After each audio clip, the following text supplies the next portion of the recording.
Well, Victor Gao is the director of the Chinese National Association for International Studies and joins us now from Beijing. Thanks very much for being with us. So how confident are you at this point of China's efforts to calm this down?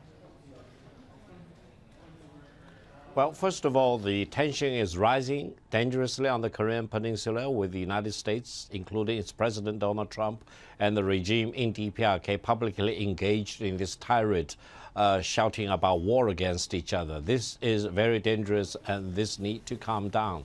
Secondly, I think the talk between President Xi Jinping of China and President Donald Trump of the United States is very encouraging. That means there is the channel of communication between China and the United States, and the leaders can talk freely about how to deal with the DPRK nuclear weapon program and the launch vehicle program. Thirdly, I think at this particular moment, restraint is really required, and the United States really should avoid sending the wrong message of burning all the bridges for the eventual negotiation, and also avoid sending out the very confusing messages. President Donald Trump is talking about one thing, Secretary of State Tillerson is talking about very, very different things, and their messages need to be reconciled. We all want to achieve the denuclearization of the Korean Peninsula, but major powers like China and the United States need to be on the same page and talk about this very dangerous situation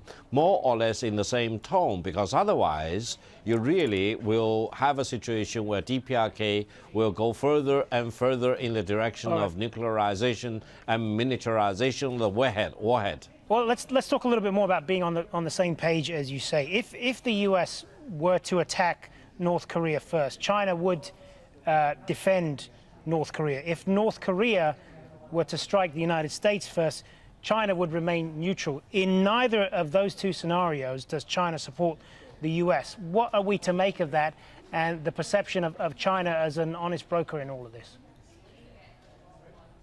No, first of all, I think it's too early to speculate about a military attack by the United States against the DPRK. I think there is still much room for negotiation and diplomacy. I don't think President Donald Trump or the U.S. government have reached the conclusion that they want to be prepared for all the consequences that may come out of a military attack of the United States against DPRK. That military attack will really be very, very traumatic, and eventually the consequences may be much worse than whatever we have today. And I think President Donald Trump and the U.S. government, the U.S.